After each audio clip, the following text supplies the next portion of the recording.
Hello, it is Diane with Diane's Blue Hearts and Butterflies.com, and this is another kid's birthday card for my January 2022 class. The host wanted to have some cards that were for kids, especially boys. She has a grandson and she wanted to be able to make some cards. This set that I'm using is the Peekaboo Farm. It is in the main catalog, the May 2021 to April 2022. It's on page 66 at the top. And I knew that I was going to get that set the very first time I saw the catalog because I have a son who loves everything farming and especially horses. So I, of course, had to get that. And I thought it would make great cards for kids. Now, this idea that I got was from several independent demonstrators that were sharing ideas from Wendy Fee, and she did hers. This was using the Picture This dies. It's a whole die that does these circles or a whole die that does these rectangles, and her card was doing circles with the animals. And one of them that I made that was kind of to go along with this, I actually stamped this rock wall onto this top piece where the circles were cut out. You could do that with this card as well. Also in my class, some of the people decided to use the bricks and mortar embossing folder, and they put that through. You need to make sure that the embossing side, the bricks coming out, are facing the same direction as the stitched look, so that it's in the going in the same direction. And then they took a sponge dauber with some crumb cake ink and just kind of rubbed over that to give it more of a brick, help the bricks to stand out. If you're going to be using this, it is a 3D embossing folder, and you will need to use the #1 base platform. You'll put your paper inside this so that it's going in the direction that you want, making sure that those bricks are popping out on the front. And then you'll use the #4 specialty plate to run that through the Stampin' Cut and Emboss machine to get the proper alignment for stamping that. That is the sandwich. With the dies, you need the base plate, the little thin adapter, and the 2 cutting plates to be able to do those. So let me go ahead and put some of this off to the side so that we can go over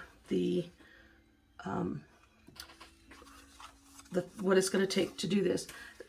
Also, my measurements and dimensions are available on my website at www.dianesblueheartsandbutterflies.com. You can check over there for more blog posts that I have and be able to get those dimensions there. After my videos are uploaded, I do also put a link to those videos in those blog posts so that you can view them later on. And if you go over and look at any other projects, the videos are linked there as well. If you are viewing this on the YouTube, I would appreciate if you would subscribe. It helps to grow my channel. And also, if you'll click the bell icon, then you'll be notified when I upload another video, so that you could check that out.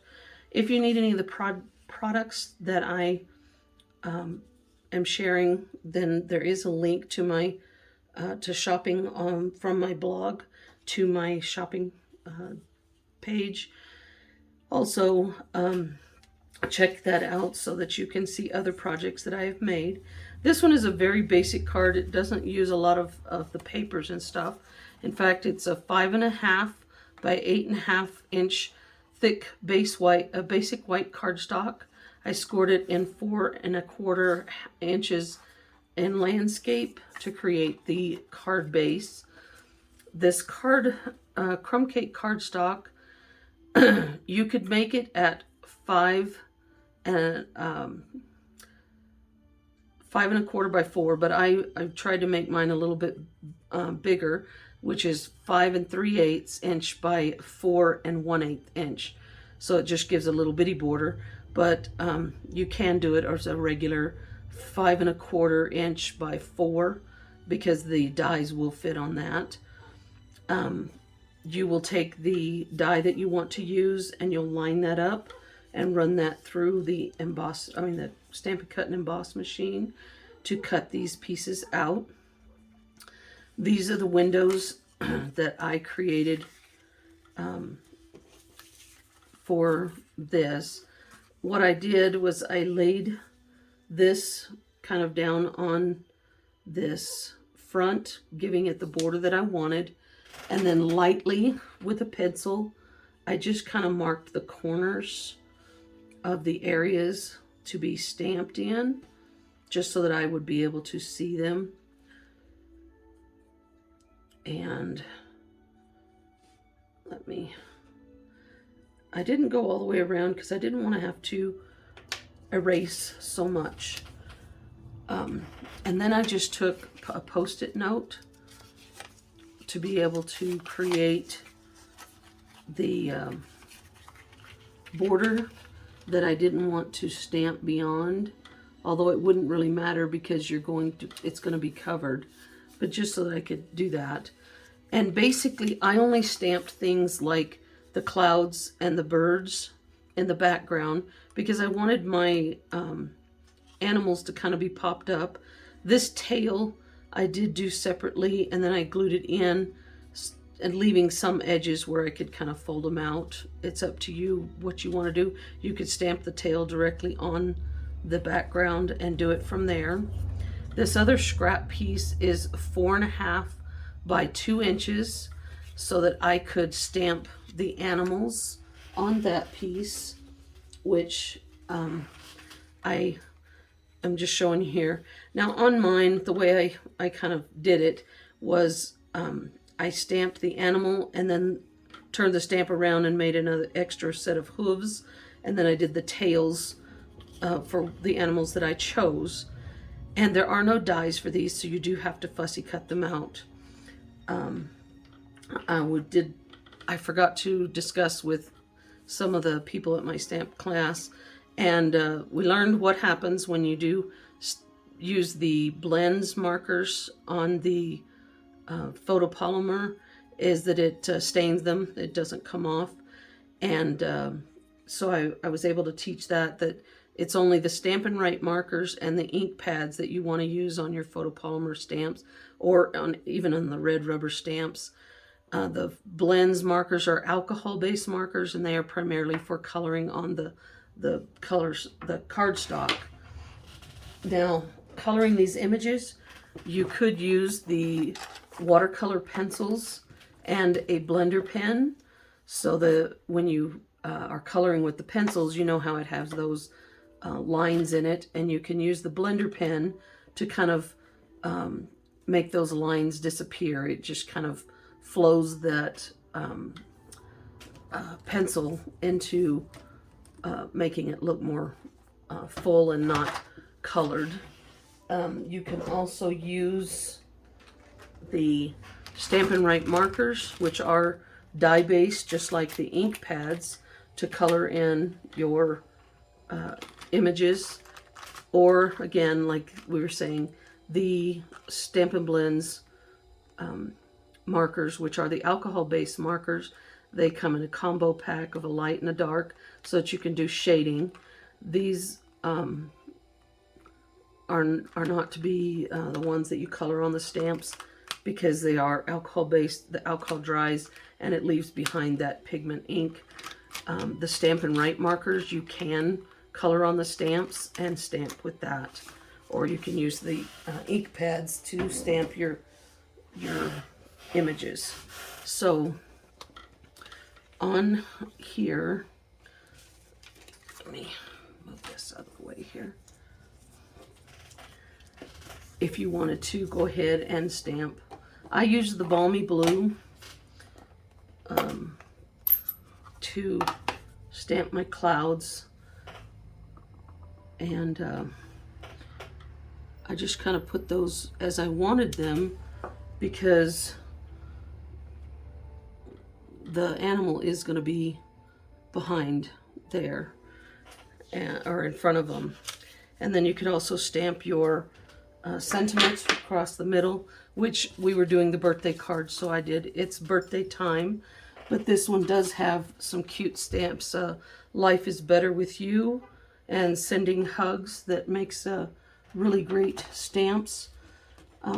Like I was saying, when we were in our class, one of the ladies, oh, getting ahead of myself, she actually took the markers and colored in the clouds that actually gave it a little more depth and dimension to these in the background. And I thought that that was really neat, so I was going to share that with you. Everybody sees different things and comes up with different ideas, and they can usually make it their own. Mine I didn't color in, but it would be fine to do so. It looks real pretty. Another thing that happened or came out during our class is when we were putting these on, I had the ladies, the class members put this on. I suggested that they use the long adhesive strips to be able to adhere these, because you're going to want to put some through the center part as well as along the sides. So you're going to want to go ahead and put these in here just so that it will hold up all of the edges for when holding that up so your animals can show. And where I had cut out, just do this last one here. Oh, put that out of my way. So where I had taken my animals, and after this is already glued on here, but I'm just hurrying so to give you the idea. I kind of tucked this under and then left this part up. So I put the dimensionals up here, and then I had cut out some other hooves, and I had glued them on the front so that the hoof would look like it's on the outside. Well, one of the ladies that was in the class actually took her snips and she cut up here where the hooves are, and she just took and put them, folded them out, and then glued them on, and then put the dimensionals behind. And so she didn't even have to have the extra hooves. And so that is a really cute way of doing it as well. Before you put this on, I do suggest using a good eraser to be able to erase all of your pencil marks so that they're not seen back behind here. So basically, once you put everything together, you have your animals, and you can choose. There's so many different animals. There's the horse, the cow, the pig, the ram, and a sheep. There's this little bird, and then the cow tail and the horse tail. There's two different clouds, and then that rock fence. And you could do so much with this, but I wanted to share this with you so that you could see a really great easy card that could be done. Another card, and I'm going to put some information about who I got the idea from and on my blog, but this was another card that I had made using this Peekaboo farm set, and this one's using the Give It a Whirl dies, and I fell in love with this when I saw it on Pinterest. I would recommend of taking before you put this on here, of taking a circle punch and kind of cutting this piece out just so that you can grab this better. But it's just a really cute card that you can show off some of your other pieces. This is using so many different things and just another birthday card. So I wanted to share that with you. I hope that you will like these things and want to be able to recreate them for you. And if you do, you are welcome to go over to my website, www.dianesblueheartsandbutterflies.com. So www.dianesblueheartsandbutterflies.com, and be able to link to my shopping there. Also, the list of what you will need for the card, the dimensions and measurements are over there, as well as links to all of my videos for the cards that I do. And I appreciate you spending your time with me and watching this video. And I hope that you will be able to come back and visit sometime. Thank you.